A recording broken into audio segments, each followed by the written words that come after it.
Everyone, welcome back to study with RK and welcome to the world of biology. હવે આજે આપણે પ્રકરણ 2 જૈવિક વર્ગીકરણનો પાર્ટ નંબર 4 એટલે કે ફૂગ સૃષ્ટિ વિશે અભ્યાસ કરવાના છીએ. આગળના વિડીયો લેક્ચરમાં આપણે બેઝિક ઇન્ટ્રોડક્શન જોયું, મોનેરા સૃષ્ટિ જોઈ, પ્રોટિસ્ટા સૃષ્ટિ જોઈ. તો જે વિદ્યાર્થી મિત્રોએ આ વિડીયોઝ નથી જોયા એના માટે મેં લિંક ડિસ્ક્રિપ્શન બોક્સમાં મૂકી દીધી છે, તો જોઈ લેજો. હવે આજે આપણે ભણવાના છીએ ફૂગ સૃષ્ટિ વિશે. હવે જ્યારે હું ફૂગની વાત કરું તો ફૂગનું નામ અત્યારે તો આપણા માટે નવું નથી એવું કહી શકાય, એટલા માટે કે અત્યારે સામાન્ય રીતે વાત કરું તો કોરોનાને લીધે જે મ્યુકર માઇકોસિસના કેસ વધ્યા છે ને ત્યારથી ફૂગ છે લાઇમલાઇટમાં આવેલી છે. મતલબ કે હવેથી આપણે ફૂગને ઓળખીએ છીએ. અત્યાર સુધી આપણે ફૂગને ઓળખતા ક્યારે તો કે રોટલીની ઉપર લાગી જાય, બ્રેડ ઉપર લાગી જાય, ત્યાં સુધી લિમિટેશન હતું.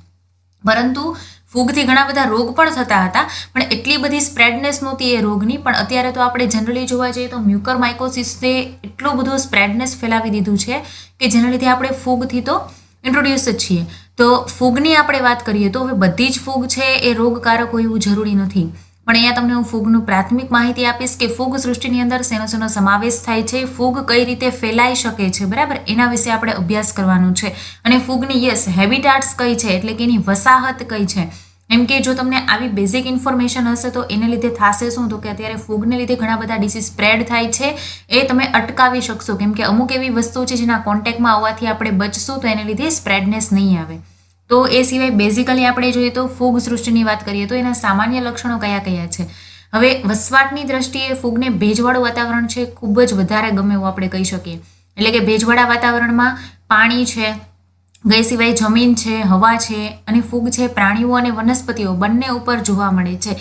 કેમ કે ફૂગ પ્રકાશ સંશ્લેષણ કરીને પોતાનો ખોરાક બનાવતી નથી. ફૂગ છે એ વિષમપોષી પોષણ પદ્ધતિ ધરાવે છે, એટલે પોતાના ખોરાક માટે હંમેશા બીજા ઉપર આધારિત હોય છે. એટલે ફૂગ પરોપજીવી છે એવું આપણે કહી શકીએ. મુખ્યત્વે ભેજવાળી અને હુંફાળી જગ્યાઓ પર વિકાસ પામે છે. એટલે ખાસ કરીને આપણા ઘરની અંદર પણ ભેજવાળી જગ્યાઓ હોય છે અને ચોમાસામાં ખાસ કરીને આપણે ફૂગનો ગ્રોથ છે એ જોવા મળે છે. અહીંયા તમને જે સાઈડમાં મેં ઇમેજ આપેલી છે ફૂગની જ ઇમેજ છે. આવી ઇમેજ તમે ઘણી વખત જોઈ હશે, બરાબર છે, પણ આપણે એવું કહી નથી શકતા કે ભાઈ આ ફૂગ છે. આ સામાન્ય રીતે આપણે 2 પાર્ટમાં ડિવાઈડ કરીએ ફૂગને, એક ઈસ્ટ છે અને એક મોલ્ડ છે. મોલ્ડ છે મતલબ કે આપણે જેને મશરૂમ કહીએ છીએ, બરાબર, તો એ ટાઈપનું સ્ટ્રક્ચર બતાવે છે એ છે ફૂગ સૃષ્ટિ. હવે આપણે વિષમપોષી પોષણ અકોર્ડિંગ જોઈએ તો 3 પ્રકારના પોષણ ધરાવે છે. એમાં મૃતોપજીવી ફૂગ હશે, પરોપજીવી ફૂગ હશે અને સહજીવી ફૂગ છે. મૃતોપજીવી એટલે સામાન્ય રીતે હું એમ કહી શકું કે મોટાભાગની ફૂગ જે છે મૃત ઘટકોમાંથી દ્રાવ્ય કાર્બનિક દ્રવ્યો મેળવે છે. એટલે કે પોતાના પોષણ માટે કમ્પ્લીટલી મૃત ઘટકોમાંથી પોષણ મેળવે છે. એનું ઉદાહરણ છે મશરૂમ, જેને આપણે બિલાડીનો ટોપ કહીએ છીએ, અને આપણને સૌથી વધારે જોવા મળતી જો કોઈ ફૂગ હોય તો એ છે મશરૂમ, જે આપણને ખાસ કરીને ચોમાસાની અંદર છે કોઈ પણ ઝાડનું થડ છે, બરાબર, ત્યાં તમને આ ટાઈપનું સ્ટ્રક્ચર જોવા મળે તો એ શું છે, ફૂગ છે. ત્યાર પછી વાત કરીએ પરોપજીવી ફૂગ. પરોપજીવી મતલબ કે બીજા ઉપર આધારિત છે ખોરાક માટે. પહેલા જ કીધું પોષણ તો વિષમપોષી જ છે, બરાબર, કાં તો મૃત ઘટકો હશે, ઘટકો બદલશે અહીંયા, બાકી ખોરાક માટે તો કમ્પ્લીટ બીજા ઉપર આધારિત છે. તો પરોપજીવી ફૂગની આપણે વાત કરીએ તો કેટલીક ફૂગ જીવંત વનસ્પતિઓ અને જીવંત પ્રાણીઓ ઉપર પોષણ માટે આધાર રાખે છે. એટલે કે પરોપજીવી ફૂગ છે કોઈ મૃત ઘટકો ઉપર આધારિત નથી, પણ કોના ઉપર આધારિત છે, જીવંતમાં આવશે વનસ્પતિ અને પ્રાણીઓ. એમાંથી એક છે પક્ષીન્યા. તમે અહીંયા જોઈ શકો છો વનસ્પતિ એટલે કે પાંદડા ઉપર થતી ફૂગ છે જેને આપણે પક્ષીન્યા કહીએ છીએ. બીજું છે આલ્બ્યુગો છે. આલ્બ્યુગો છે એ પણ વનસ્પતિ ઉપર થતી ફૂગ છે. ત્યાર પછી આપણે જોઈએ સહજીવી ફૂગ.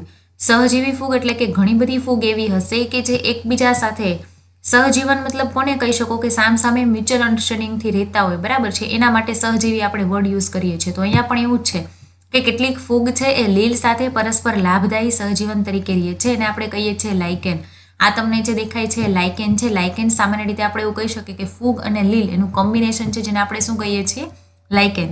એ સિવાય ઉચ્ચ કક્ષાની વનસ્પતિઓ હશે તો એના જે મૂળ તંત્ર છે એની સાથે પણ પરસ્પર લાભદાયી સહજીવન કવક મૂળ તરીકે જોવા મળે છે.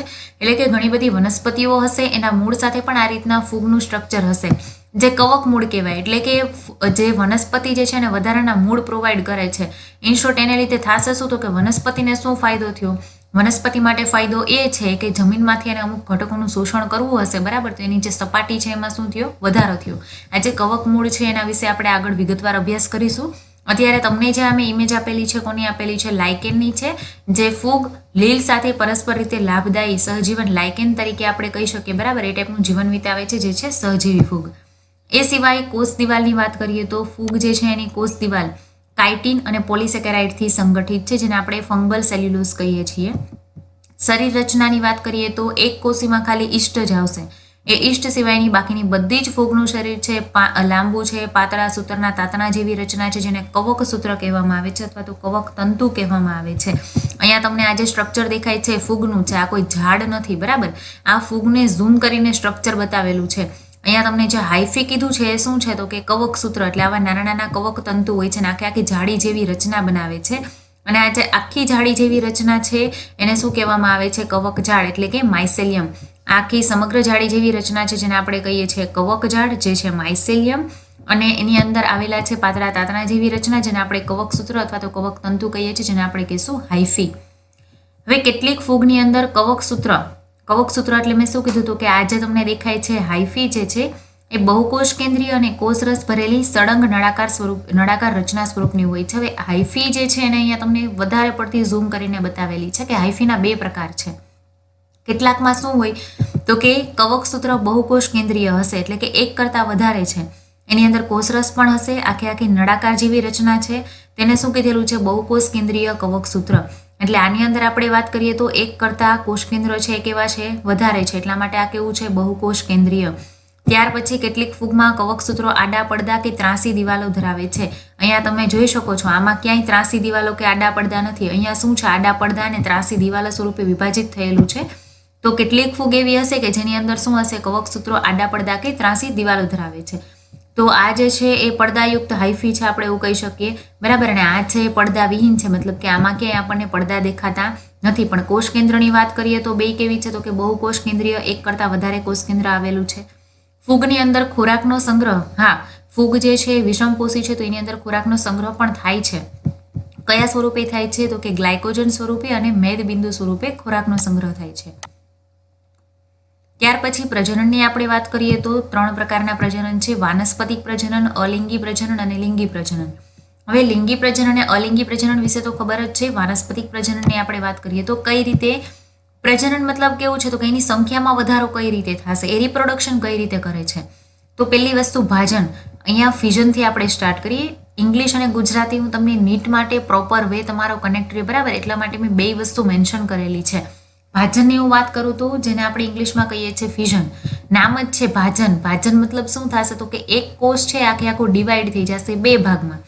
એટલે કે એક કોષ 2 ભાગમાં ડિવાઈડ થયો છે, વિભાજિત થયો છે, ને એમાંથી 2 અલગ અલગ કોષ નવા બનેલા છે, તો એને કહીશું ભાજન. બીજું છે અવખંડન. આમાં તમને દેખાશે ટુકડા ટુકડા થઈ ગયા છે, બરાબર. ફૂગની એક જ રચના હતી સળંગ, એમાંથી ટુકડા થઈ ગયા છે. એટલે ઘણી ફૂગ એવી પણ છે કે જે ફ્રેગમેન્ટેશન એટલે કે ટુકડા થઈને પણ નવી ફૂગ બનાવશે. કલિકા સર્જનની વાત કરીએ તો કલિકા સર્જન પણ આપણા માટે નવું નથી. આગળ આપણે ભણી ગયા છે કે એક જે ફૂગ હશે એની અંદર કલિકાનું નિર્માણ થશે, બરાબર. આ જે છે મેઇન ફૂગ છે જેને મધર સેલ કીધેલો છે, એટલે કે માતૃકોષ છે. હવે એમાં એક અને આ 2 કલિકા બનેલી છે.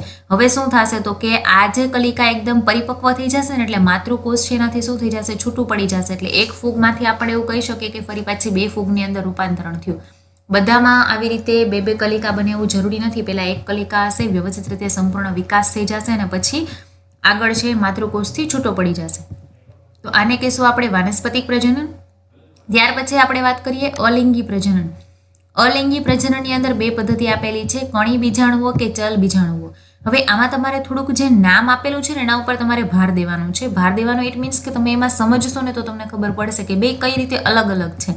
કણી બીજાણુ અલિંગી પ્રજનન પદ્ધતિ કણી બીજાણુ દ્વારા થાય છે. અહીંયા તમને જે આ ગોળ ગોળ દેખાય છે, બરાબર છે, જે અલગથી છૂટા છૂટા છે, બરાબર, કણિકા સ્વરૂપે છે. એટલે કે આ બીજાણુ છે ફરી પાછા બીજી જગ્યાએ જશે, એને અનુકૂળ પરિસ્થિતિ મળશે એટલે એમાંથી ફરી પાછી આખી નવી ફૂગ બનશે.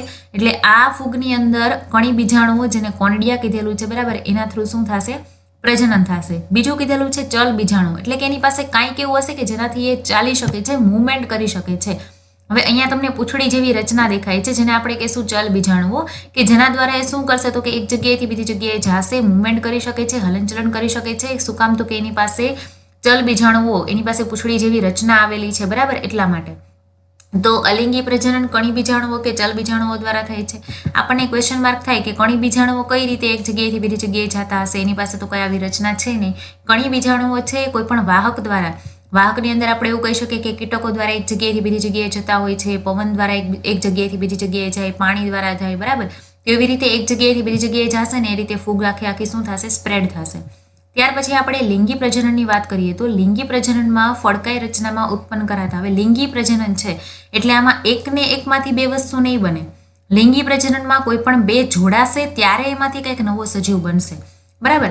તો એની અંદર ફળકાઈ રચનામાં ઉત્પન્ન કરતા અંડ બીજાણુઓ છે, ધાની બીજાણુઓ છે અને પ્રકરણી બીજાણુઓ છે. હવે જે ઝાયગોસ્પોર આપેલું છે એમાં આવશે અંડ બીજાણુઓ, બરાબર. અને ત્યાર પછી બીજું આપેલું છે ધાની બીજાણુઓ. ધાની બીજાણુઓ એટલે કે એસ્કોસ્પોર કીધું છે, ધાની બીજાણુઓ છે ને પ્રકરણી બીજાણુઓ છે એટલે કે બેસિડિયોસ્પોર. ધાની બીજાણુની વાત કરીએ ને તો આ કોથળી જેવી રચના હોય છે જેમાં ઘણા બધા બીજાણુઓ હોય છે. હવે અમુક પરિસ્થિતિમાં કોથળી જ્યારે ફાટશે ત્યારે એમાંથી બધા બીજાણુઓ છે એ શું થશે, તો કે છૂટા પડશે. પણ સાથે સાથે આ જે કોથળી જેવી રચના છે એની અંદર ઘણા બધા બીજાણુઓ છે એકબીજા સાથે જોડાશે અને એમાંથી નવી રચના બનાવશે ફૂગની. બેસિડિયોસ્પોરની અંદર એટલે કે પ્રકરણી બીજાણુની અંદર પણ આવી રીતે જે કણીવાળા બીજાણુઓ છે, બરાબર, એકબીજા સાથે લિંગી પ્રજનનથી જોડાશે અને એમાંથી નવી ફૂગની રચના બનાવશે. અને જે અંડ બીજાણુઓની વાત કરેલી છે એમાં તો આપણને ખબર જ છે કે નર અને માદા બીજાણુઓ છે એકબીજા સાથે જોડાશે ને નવી ફૂગની રચના બનાવશે. હવે લિંગી પ્રજનનના તબક્કાની વાત કરેલી છે કે લિંગી પ્રજનનમાં કઈ રીતે બીજાણુઓ જોડાય તો છે, બરાબર, પણ એમાંથી કઈ રીતે આખી નવી રચના બનશે. તો એની અંદર પહેલી વસ્તુ તો શું થશે, તો કે જીવરસ છે એનું યુગ્મન થશે. જીવરસ સંયુગ્મન જેને આપણે કહીએ છીએ પ્લાઝ્મોગેમી. પહેલા તો ફૂગની અંદર આવી રીતે છે બે બીજાણુઓ એકબીજા સાથે જોડાય છે, પછી એકબીજાની સાથે કોષરસનું આપલે કરે છે. એટલે કે બે ચલિત કે અચલિત જન્યુઓ જ્યારે જોડાશે અને જીવરસનું શું કરે છે, એકબીજા સાથે જોડાણ કરે છે, જેને આપણે શું કહીએ છીએ પ્લાઝ્મોગેમી. એટલે કે બેયના જીવરસ એકબીજા સાથે ભેગા થઈ ગયા. ત્યાર પછી કોષ કેન્દ્ર યુગ્મન કે જેને કેરિયોગેમી કહેવામાં આવે છે, જેમાં હવે બેયના કોષ કેન્દ્રના જોડાણ થશે. એટલે કે પેલા જીવરસ જોડાણો, પછી કોષ કેન્દ્ર જોડાય અને ત્યાર પછી આ બે કોષ કેન્દ્રો જોડાઈ ગયા પછી તેમાં અર્ધીકરણની પ્રક્રિયા થશે, જેને આપણે કહીશું મિયોસિસની પ્રક્રિયા. એટલે અર્ધીકરણની પ્રક્રિયામાં શું થશે, તો કે જે એક હશે એમાંથી કેટલા બને છે, 4. આ વસ્તુ આપણે આગળ ડિટેલમાં અભ્યાસ કરીશું. વિભાજનની પદ્ધતિમાં બે પ્રકારનું વિભાજન હોય છે, એક છે સંભાજન અને અર્ધીકરણ. સંભાજનમાં એકમાંથી બેમાં રૂપાંતરણ થાય છે, જ્યારે અર્ધીકરણની પ્રક્રિયામાં એકમાંથી 4માં રૂપાંતરણ થાય છે. એટલે અર્ધીકરણની પ્રક્રિયામાં શું થશે, તો કે ફલિતાંડમાં અર્ધીકરણ થઈ અને એકકીય બીજાણુઓ છે અલગ અલગ ઉત્પન્ન થાય છે ને ફરતી બાજુ કોથળી જેવી રચનાની અંદર એડ થયેલા હોય છે. એટલે આ હતા લિંગી પ્રજનનના તબક્કા. અત્યારે આપણે કોઈ પ્રકાર નથી ભણ્યા, અત્યારે આપણે જસ્ટ ખાલી પ્રાથમિક ખ્યાલ મેળવેલો છે કે એનો પોષણનો પ્રકાર કેવો હોય છે, પ્રજનનનો પ્રકાર કેવો હોય છે. આગળ આપણે પ્રજનનના પ્રકાર ભણ્યા હતા, મોનિરા સૃષ્ટિ છે, પ્રોટિસ્ટા સૃષ્ટિ છે, તો એમાં અમુક લિમિટેશન હોય કે અમુકમાં અલિંગી પ્રજનન જ થાય છે, અમુકમાં લિંગી પ્રજનન જ થાય છે, બરાબર. પણ આની અંદર લિંગી, અલિંગી અને વાનસ્પતિક પ્રજનન એમ 3 પ્રકારના પ્રજનન થાય છે. ત્યાર પછી ફૂગ સૃષ્ટિને આપણે વિભાજનની દ્રષ્ટિએ વાત કરીએ તો ટોટલ 4 વર્ગમાં વિભાજિત કરેલી છે: ફાઇકોમાઇસિટીસ, એસ્કોમાઇસિટીસ, બેસિડિયોમાઇસિટીસ એન્ડ ડ્યુટેરોમાઇસિટીસ. હવે જે ફાઇકોમાઇસિટીસ છે એની વસાહત કીધેલી છે, ભેજયુક્ત વસાહત છે, અન્ય વનસ્પતિ ઉપર પરોપજીવી સભ્ય તરીકે વસવાટ કરે છે. એમાંથી એક્ઝામ્પલ આપેલું છે મ્યુકર અને બીજું છે રાઇઝોપસ, જે આપણને બ્રેડ ઉપર સૌથી વધારે જોવા મળતી હોય છે. એસ્કોમાઇસિટીસ છે, એસ્કો મતલબ કે કોથળી જેવી રચના હશે, બરાબર. એટલે ઈસ્ટ સિવાયના બધા જ બહુકોષી સભ્યો છે. ઈસ્ટ તમે આવી રીતે બજારમાં જે અત્યારે બેકર્સ ઈસ્ટ તરીકે અવેલેબલ છે તે આપણે જોઈ હશે. એટલે ઈસ્ટ છે એ બધા કેવા છે, એક કોષી છે. અને જ્યારે એસ્પરજિલસની વાત કરીએ તો એ છે કેવા છે, બહુકોષી છે. એટલે ઈસ્ટ સિવાયના બાકીના બધા બહુકોષી સભ્યો છે જે એસ્કોમાઇસિટીસની અંદર સમાવેશિત છે. ત્યાર પછી આવશે બેસિડિયોમાઇસિટીસ. એમાં આવશે મશરૂમ, બ્રેકેટ ફૂગ અને પફબોલ્સ તરીકે જાણીતા સભ્યો છે, જેની અંદર એક્ઝામ્પલ છે આ છે એગેરિકસ છે, જે બેસિડિયોમાઇસિટીસની અંદર આવશે. ત્યાર પછી બીજું છે પક્સિનિયા. હવે એના પછી છે ડ્યુટેરોમાઇસિટીસ. ડ્યુટેરોમાઇસિટીસ છે ખનિજોના ચક્રીયકરણમાં મદદરૂપ થાય છે અને અપૂર્ણ ફૂગ તરીકે જાણીતી છે. હવે અત્યારે હજી મેં આ પક્સિનિયાનું ચિત્ર એટલા માટે રાખ્યું છે કે આ એકદમ સંપૂર્ણ ફૂગ છે. તમને જોઈને ખબર પડે કે ઉપરની બાજુ કંઈક ઉપસેલી રચના છે. અપૂર્ણ ફૂગ મતલબ કેવી, તો કે આ છે ટ્રાઇકોડર્મા, જે એકદમ સ્ટિક થયેલી છે, એની કોઈ રચના નથી, બરાબર છે, વ્યવસ્થિત રીતે. સેમ એઝ બીજું શું છે, તો કે અલ્ટરનેરિયા. અલ્ટરનેરિયા છે પાંદડાની અંદર જોવા મળે છે. આપણને સિમ્પલ ભાષામાં કહું તો કાટ લાગી ગયો એવું લાગે. એટલે કે ફૂગની સંપૂર્ણપણે વિકસિત રચના છે નહીં. આમાં લિંગી પ્રજનન પણ કઈ રીતે થાય છે એ પણ હજી સુધી શોધી શકાયું નથી, બરાબર છે. એટલા માટે એને ડ્યુટેરોમાઇસિટીસ ગ્રુપ કે જે અપૂર્ણ ફૂગ તરીકે જાણીતી છે તેમાં સમાવેશિત કરવામાં આવેલું છે. હવે આપણે 1 by 1 આ બધા જ વર્ગ જોઈએ. એ પહેલા લિંગી પ્રજનનની ક્રિયાવિધિ જોઈએ કે લિંગી પ્રજનન કઈ રીતે થાય છે. હવે લિંગી પ્રજનનની ક્રિયાવિધિમાં હું સામાન્ય વાત કરું તો પહેલા જ આપણે જોયું હતું કે 3 તબક્કા છે. એક તો જીવરસનું સંયુગ્મન થાય, ત્યાર પછી કોષ કેન્દ્રનું સંયુગ્મન થાય અને ત્યાર પછી અર્ધીકરણની પ્રક્રિયા થાય. હવે ફૂગમાં હરેક પ્રકારના લિંગી પ્રજનન માટે બટ ઓબ્વિયસ છે 2 જન્યુઓ છે એકબીજા સાથે જોડાવા જોઈએ, એકબીજા સાથેનું સમાગમ થવું જોઈએ. તો એના માટે શું થશે તો કે આ 2 અલગ અલગ જન્યુઓ છે જે એકબીજા સાથે જોડાઈ જશે, એટલે કે એને આપણે એન કવક સૂત્ર કહીએ છીએ. હવે આ પણ એન છે, આ પણ એન છે, બરાબર. એકબીજા સાથે જોડાશે એટલે નજીક આવશે. પ્લાઝ્મોગેમી એટલે શું કીધું તું મેં તમને? જીવરસ સંયુગ્મન, એટલે કે એના જીવરસના જોડાણ થશે. એટલે જીવરસ જેવું જોડાઈ જશે ત્યાર પછી કોનું જોડાણ થશે તો કે કોષ કેન્દ્રનું જોડાણ થશે. એટલે સામાન્ય રીતે એવું કહી શકાય કે 2 એન એકબીજા સાથે જોડાય એટલે ડાયરેક્ટ એમાંથી 2n જેવી રચના બને. સામાન્ય રીતે આ પ્રક્રિયા છે. એન માંથી ડાયરેક્ટ જોઈન્ટ થઈને 2n જેવી રચના બને, જેમાં 2 સ્ટેપ આવશે. એક તો જીવરસનું સંયુગ્મન થશે અને કોષ કેન્દ્રનું સંયુગ્મન થશે. અહીંયા તમને દેખાય છે કે કોષ કેન્દ્ર એકબીજા સાથે જોડાઈ ગયા છે. પછી અર્ધીકરણની પ્રક્રિયા થાય એટલે આપણે એવું કહી શકીએ કે એકમાંથી મિયોસિસ કીધું છે, બરાબર. અર્ધીકરણ છે એટલે કે 4 ભાગની અંદર શું થશે? ડિવિઝન થાય છે. તો એ પહેલા અહીંયા તમને એક બીજું સ્ટેપ આપેલું છે કે ઘણી વખત એસ્કોમાઇસિટીસ છે અને બેસિડિયોમાઇસિટીસ વર્ગની ફૂગની અંદર ઘણી વખત મધ્યવર્તી દ્વિકોષ કેન્દ્રીય અવસ્થા પણ જોવા મળે છે, જેને આપણે કહીએ છીએ N+N, બરાબર. તો એને કઈ અવસ્થા કહેવામાં આવે છે તો કે મધ્યવર્તી દ્વિકોષ કેન્દ્રીય અવસ્થા, મતલબ કે એમાં 2 કોષ કેન્દ્ર છે એ જોવા મળે છે. અહીંયા પણ આપણને દેખાય છે અને અહીંયા પણ દેખાય છે. તો આ સ્થિતિને શું કહેવામાં આવે છે? દ્વિકોષ કેન્દ્રીકરણ. અને આ તબક્કા છે એને દ્વિકોષ કેન્દ્રિત તબક્કો કહેવામાં આવે છે. શેમાં જોવા મળશે? એસ્કોમાઇસિટીસ છે અને બેસિડિયોમાઇસિટીસ છે એ વર્ગના સભ્યમાં. હવે આપણે જોઈએ ફાઇકોમાઇસિટીસ. પ્રથમ વર્ગ ફૂગની અંદર જે ફૂગ સૃષ્ટિને 4 વર્ગમાં જે વિભાજિત કરવામાં આવેલી છે એમાંથી પહેલું આપણે જોઈએ ફાઇકોમાઇસિટીસ છે. એની લાક્ષણિકતાઓ કઈ છે તો કે જલીય નિવાસસ્થાનોમાં એક નિવાસસ્થાન તો તમારે આંખ બંધ કરીને લખી જ નાખવાનું કે જલીય અથવા તો ભેજવાળું, બરાબર. ત્યાં તો ફૂગની વસાહત છે જ. ભીનો એરિયા હશે ભેજયુક્ત વિસ્તારમાં. અહીંયા તમને દેખાય છે સડેલા લાકડા ઉપર હશે. ઘણી બધી વનસ્પતિઓ ઉપર પણ પરોપજીવી તરીકે ફાઇકોમાઇસિટીસનું વસાહત છે. પોષણની વાત કરીએ તો મૃતોપજીવી કે પરોપજીવી છે. કવક ઝાડની રચના એટલે શું? તમને ખ્યાલ હોય તો મેં આગળ જ પહેલા તમને ક્લિયર કરી દીધું. કવક ઝાડ કોને કહેવામાં આવે છે? આખી આખી ઝાડ સ્વરૂપે પથરાયેલું છે, બરાબર. કવક તંતુઓ ભેગા મળીને કવક ઝાડ બને છે. તો કવક ઝાડની રચનામાં જે કવક તંતુઓ છે 2 પ્રકારના આપણે જોયા હતા. પડદાવિહીન, મતલબ કે આડા લીટા લીટા જેવી રચના હતી. આમાં નહીં હોય એટલે પડદા વિહીન છે. અને બહુકોષ કેન્દ્રીય એટલે કે એક કરતાં વધારે કોષ કેન્દ્રો ભેગા હશે. અલિંગી પ્રજનન અને લિંગી પ્રજનન. ફાઇકોમાઇસિટીસમાં 2 પ્રકારના પ્રજનન જોવા મળે છે. અલિંગી પ્રજનન માટે ચલ બીજાણુ કે અચલ બીજાણુ. ચલ બીજાણુ એટલે કે જેની પાસે ફ્લેજેલા જેવી કશા જેવી રચના છે, બરાબર. અને અચલ બીજાણુ એટલે કે કશા જેવી રચના નહીં હોય અને અંતર્જાત રીતે ઉત્પન્ન થાય છે. એટલા માટે એવું કહી શકીએ કે એન્ડોજીનિયસ છે, અંદરથી ઉત્પન્ન થાય છે. અને લિંગી પ્રજનનની વાત કરીએ તો બાહ્યાકાર રીતે સરખા જન્યુઓ સમજન્યુ કે બાહ્યાકાર રીતે સરખા ના હોય તેવા જન્યુઓ હોય તો એને આપણે વિષમજન્યુ કહીએ છીએ, બરાબર. ઇન શોર્ટ લિંગી પ્રજનનમાં 2 જન્યુઓનું જોડાણ થાય છે. કાં તો 2 સરખા હશે અને કાં તો વિષમજન્યુઓના જોડાણથી યુગ્મ બીજાણુ ઉત્પન્ન કરીને લિંગી પ્રજનન કરે છે. ઉદાહરણ તરીકે આપેલું છે ફાઇકોમાઇસિટીસમાં કોનો સમાવેશ થાય છે તો કે મ્યુકર, બીજું છે રાઇઝોપરસ જેને બ્રેડ મોલ્ડ કીધેલું છે એટલે કે બ્રેડ ઉપર દેખાય છે. અને આલ્બ્યુગો એટલે કે રાઈ પર થતી પરોપજીવી ફૂગ છે જે વનસ્પતિમાં જોવા મળે છે. ત્યાર પછી આપણે જોઈએ એસ્કોમાઇસિટીસ. પહેલા જ કીધું હતું એસ્કસ એટલે શું થશે? કોથળી જેવી રચના છે, એટલે કે કોથળીમય ફૂગ તરીકે જાણીતા સભ્યને શું કહેવામાં આવે છે? એસ્કોમાઇસિટીસ ગ્રુપના સભ્ય.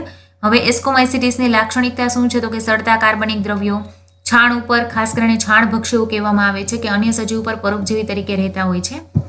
પોષણ મૃતોપજીવી કે પરોપજીવી. દેહ રચના મોટે ભાગે બહુકોષીય જ છે, પણ એક કોષી છે એ કોણ છે તો કે ઈસ્ટ. મેં પહેલા જ કીધું કે ઈસ્ટ જે છે એક કોષી છે, એ સિવાયની બધી જ ફૂગ છે એ કોણ છે? બહુકોષી છે. કવક તંતુની રચનામાં શું આવશે તો કે કવક ઝાડની રચના કરતા કવક તંતુ જે છે શાખિત અને કેવા હશે? પડદાયુક્ત હશે. ફાઇકોમાઇસિટીસ છે એમાં પડદા વિહીન હતા, આની અંદર કેવા છે? પડદા યુક્ત છે. ત્યાર પછી અલિંગી પ્રજનન અને લિંગી પ્રજનન. એસ્કોમાઇસિટીસની અંદર 2 પ્રકારના પ્રજનન છે, અલિંગી પ્રજનન અને લિંગી પ્રજનન. અલિંગી પ્રજનનમાં વિશિષ્ટ કવક ઝાડ કણી બીજાણુધારી ઉપર બહિર્જાત રીતે અલિંગી પ્રજનન માટેના કણી બીજાણુઓ ઉત્પન્ન થાય છે અને કણી બીજાણુના અંકુરણથી ફરી પાછી નવી કવક ઝાડ બને છે. અને લિંગી પ્રજનનમાં તો કે કોથળી જેવી ધાનીઓમાં અંતર્જાત રીતે લિંગી બીજાણુઓ તરીકે ધાની બીજાણુ ઉત્પન્ન થાય છે. અને લિંગી બીજાણુ ઉત્પન્ન કરતી કોથળી જેવી ધાનીઓ જે વિશિષ્ટ પ્રકારના ફળકાયમાં ગોઠવાયેલી હોય છે તો એને આપણે શું કહેશું? ફળધાનિકાય. આ આપણે ધાણી બીજાણુઓ શું છે, બરાબર. કણી બીજાણુઓ શું છે ઓલરેડી આપણે પ્રજનનની અંદર જોઈ લીધું ચિત્ર સાથે. હવે લિંગી પ્રજનન છે અને અલિંગી પ્રજનનની અંદર છે કણી બીજાણુઓ છે સમાવેશિત છે. ઉદાહરણ આપેલા છે ન્યુરોસ્પોરા જે જૈવરસાયણ અને જનનક્રિયા વિધિમાં ઉપયોગી છે. ક્લેવિસેપ્સ અહીંયા તમને ઇમેજમાં આપેલું જ છે બરાબર. આ જે છે ક્લેવિસેપ્સ ઉપર ફંગસ છે, આ ફંગસ છે ક્લેવિસેપ્સ. તેની જાતિ પ્યુરપેરિયસ રાઈના છોડમાં અર્ગટ ઉત્પન્ન કરીને લાઇસર્જિક એસિડ મેળવવા માટે ઉપયોગી છે. અને જે એસ્પરજિલસ છે તેની જાતિ એસ્પરજિલસ નાઇજર જે છે સાઇટ્રિક એસિડના ઉત્પાદનમાં ઉપયોગી છે. ત્યાર પછી આપણે વાત કરીએ બેસિડિયોમાઇસિટીસ. બેસિડિયોમાઇસિટીસ છે એ વર્ગના સભ્ય ગુચ્છી ફૂગ અથવા તો બ્રેકેટ ફૂગ તરીકે અથવા તો પફ બોલ્સ તરીકે ઓળખાય છે બરાબર. એ ગુચ્છામાં આવેલી હોય છે. અને બેસિડિયો વર્ગના મુખ્ય લક્ષણ જોઈએ તો કે લાકડાના ગુડવા ઉપર એટલે કે એના થડ ઉપર હોય છે, વૃક્ષના થડ ઉપર હોય છે, જમીનમાં હશે, વનસ્પતિના દેહની અંદર પણ પરોપજીવી તરીકે હશે. પોષણની વાત કરીએ તો મૃતોપજીવી અને પરોપજીવી. કવકતંતુ પડદાયુક્ત છે અને શાખિત છે. કવક ઝાડની રચના કરતા કવકતંતુ છે વધારે શાખિત છે. અલિંગી પ્રજનન સામાન્ય રીતે જોવા મળતું નથી.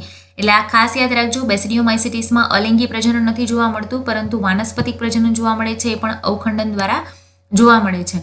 એ સિવાયનું લિંગી પ્રજનન પણ જોવા મળે છે. લિંગી અંગોની ગેરહાજરી હોવા છતાં બે અલગ અલગ પ્રકારના વિભેદો કે જનન પ્રકારો ધરાવતા બે વાનસ્પતિક કે દૈહિક કોષોના જીવરસનું સંયુગ્મન થાય છે. એટલે ઇન શોર્ટ અહીંયા બે કોષોનું સંયુગ્મન થાય છે, જીવરસ જોડાય છે, પછી દ્વિકોષ કેન્દ્રીય રચના બને છે ને છેવટે બીજાણુધાનીમાં વિકાસ પામે છે. એટલા માટે એને લિંગી પ્રજનનમાં સમાવેશ કરેલો છે. પ્રકરણી બીજાણુધાનીમાં કોષ કેન્દ્ર યુગ્મન અને અર્ધીકરણ દ્વારા 4 એકકીય પ્રકરણી બીજાણુઓ ઉત્પન્ન થશે. અને આ બીજાણુધાનીમાં પ્રકરણી બીજાણુઓ બહિર્જાત રીતે ઉત્પન્ન થાય છે. પ્રકરણી ધાનિકાય તરીકે ઓળખાતા ફળકાયમાં પ્રકરણી બીજાણુધાની છે ગોઠવાયેલી હશે. અહીંયા ઉદાહરણ આપેલા છે તમને એગેરિકસ, મશરૂમ, પછી યુસ્ટિલાગો, અંગારિયા જેને કીધેલું છે બરાબર. સ્મૂટ એટલે આ અંગારિયા જેવું સ્ટ્રક્ચર દેખાય છે આપણને, એટલા માટે યુસ્ટિલાગો છે એ અંગારિયા રોગ માટે જવાબદાર છે એવું કીધું છે. ખાસ કરીને આ તમને જે મકાઈનું સ્ટ્રક્ચર બતાવેલું છે બરાબર, મકાઈની ઇમેજ જે બતાવેલી છે ને એની અંદર યુસ્ટિલાગો ફંગસ જે છે એનું ઇન્ફેક્શન્સ લાગેલું છે ને જે રોગનું નામ છે ને કહેવાય અંગારિયા રોગ. પછી પક્ષીનિયા છે ઘઉંમાં થતા ગેરુ રોગ માટે જવાબદાર છે. ત્યાર પછી આપણે જોઈએ ડ્યુટેરોમાઇસિટીસ જે અપૂર્ણ ફૂગ છે. અહીંયા તમને દેખાય છે આ જે લાલ કલરનો ભાગ છે ત્યાં ફૂગનો ગ્રોથ જોવા મળે છે, પણ આપણને રસ્ટિંગ થયેલું એટલે કે કાટ લાગેલો હોય ને એવું દેખાય છે. એટલે કે ફૂગનું કમ્પ્લીટ સ્ટ્રક્ચર નથી, એટલા માટે અપૂર્ણ ફૂગ કીધેલું છે. હવે આ સભ્યોને માત્ર અલિંગી અને વાનસ્પતિક તબક્કાઓ જ ઓળખાયા છે, હજી લિંગી પ્રજનનનો તબક્કો ઓળખાયેલો નથી. કાર્બનિક દ્રવ્યો પર સજીવ દેહ કે પરોપજીવી તરીકેનો વસાહત છે. પોષણ મૃતોપજીવી કે પરોપજીવી છે. કવકસૂત્ર તો કે કવક ઝાડની રચના કરતા કવકસૂત્ર પડદાયુક્ત અને શાખિત છે. અલિંગી પ્રજનન છે એટલે કણી બીજાણુ તરીકે અલિંગી બીજાણુઓ વડે અલિંગી પ્રજનન થશે. લિંગી પ્રજનનનો અભાવ હશે કે હજી સુધી એના ઉપર કાંઈ પણ ટાઈપનું રિસર્ચ થયેલું નથી બરાબર છે. એટલે લિંગી પ્રજનન આપણે અત્યારે તો એવું જ કહીશું કે આમાં લિંગી પ્રજનન નથી, પરંતુ કયું ઓળખાયેલું છે તો કે અલિંગી પ્રજનન. વર્ગીકરણમાં સમસ્યા. સંશોધિત ફૂગના સભ્યોની અલિંગી અને વાનસ્પતિક અવસ્થાઓને કારણે તેમને ડ્યુટેરોમાઇસિટીસ વર્ગમાં વર્ગીકૃત કરવામાં આવતા. જ્યારે આ સભ્યોની ચોક્કસ લિંગી અવસ્થાઓ શોધાતી ત્યારે ઘણી વખત તેમને એસ્કોમાઇસિટીસ કે બેસિડિયોમાઇસિટીસ વર્ગમાં છે મૂકવામાં આવતી હતી. એવા ઉદાહરણ આપેલા છે અલ્ટરનેરિયા છે, કોલિડોટ્રાઇકમ છે, ટ્રાઇકોડર્મા છે બરાબર. કોલિડોટ્રાઇકમ છે વનસ્પતિમાં અમુક ફળની અંદર પણ રોગ ઉત્પન્ન કરવા માટે જવાબદાર છે. ટ્રાઇકોડર્માથી પણ ઘણા બધા માનવને પણ રોગ થાય છે. હવે આજે આપણે ચાર ફૂગ સૃષ્ટિના વર્ગ જોયા છે બરાબર છે. એની થોડીક તુલનાત્મક અહેવાલ પણ જોઈ લઈએ કે પોષણ પદ્ધતિ કેવી હતી. તો કે ફાઇકોમાઇસિટીસની મૃતોપજીવી કે પરોપજીવી, એસ્કોમાઇસિટીસ હતું એ મૃતોપજીવી, છાણભક્ષી કે પરોપજીવી, અને બેસિડિયોમાઇસિટીસ હતું એ મૃતોપજીવી કે પરોપજીવી છે. અને ડ્યુટેરોમાઇસિટીસ છે કયું છે તો કે મૃતોપજીવી કે પરોપજીવી છે. એટલે ઓલ ઓવર આપણે જોઈએ તો બધામાં મૃતોપજીવી અને પરોપજીવી તો આપણે યાદ રાખવાનું જ, ખાલી એક આમાં છાણભક્ષી નવું છે. પ્રજનનના પ્રકાર તો કે પ્રજનનમાં અલિંગી અને લિંગી પ્રજનન બે પ્રકારનું હતું, પરંતુ એકની અંદર લિંગી પ્રજનનનો અભાવ હતો. એ કયું હતું તો કે ડ્યુટેરોમાઇસિટીસ. અભાવ એટલે કે હજી સુધી કોઈ સંશોધન થયેલું નથી. અને બેસિડિયોમાઇસિટીસ કે જેની અંદર અલિંગી પ્રજનનનો અભાવ હતો એની જગ્યાએ અવખંડન વડે કયું પ્રજનન જોવા મળે છે? વાનસ્પતિક પ્રજનન જોવા મળે છે. બાકી તો કે ચલ કે અચલ બીજાણુ વડે ફાઇકોમાઇસિટીસમાં અલિંગી પ્રજનન છે. સમજન્યુ કે વિષમજન્યુ પ્રમાણે લિંગી પ્રજનન છે. એસ્કોમાઇસિટીસ છે એટલે કે કોથળી જેવી રચનાની અંદર ધાની બીજાણુઓ હશે અને અલિંગી પ્રજનનમાં કણી બીજાણુઓ હશે. અને બેસિડિયોમાઇસિટીસમાં પ્રકરણી બીજાણુઓ વડે છે લિંગી પ્રજનન થાય છે.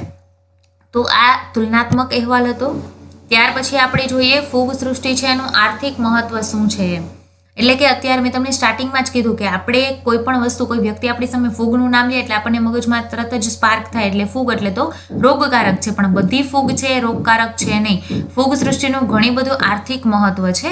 એમાંથી એવું કીધું છે કે એક કોષી ફૂગ જે છે ઈસ્ટ બ્રેડ બનાવવા અને જવનો દારૂ બનાવવા માટે ઉપયોગી છે. એટલે કે ઈસ્ટની મદદથી આપણને ખબર છે કે આપણે ઘરે બ્રેડ તો બનાવીએ જ છીએ, પણ એ સિવાય દારૂ બનાવવા માટે પણ ઉપયોગી છે, આલ્કોહોલ બનાવવા માટે ઉપયોગી છે. કેટલીક ફૂગ પ્રતિજૈવિક દ્રવ્યોના સ્ત્રોત છે, એટલે કે એન્ટીબાયોટિક્સ બનાવવા માટે, પ્રતિજૈવિક દ્રવ્ય બનાવવા માટે ઉપયોગી છે. ખાસ કરીને પેનિસિલિયમ ફૂગ જે છે, પેનિસિલિન એન્ટીબાયોટિક છે એનું ઉત્પાદન કરે છે. કેટલીક મશરૂમ જે છે ખાદ્ય સ્ત્રોત તરીકે પણ ઉપયોગી છે. અત્યારે ઘણી બધી ડિશ બને છે, ખાસ કરીને બેસ્ટ એક્ઝામ્પલ આપું તો પિઝાની અંદર પણ મશરૂમને આપણે યુટિલાઇઝ કરીએ છીએ, ખાઈએ છીએ.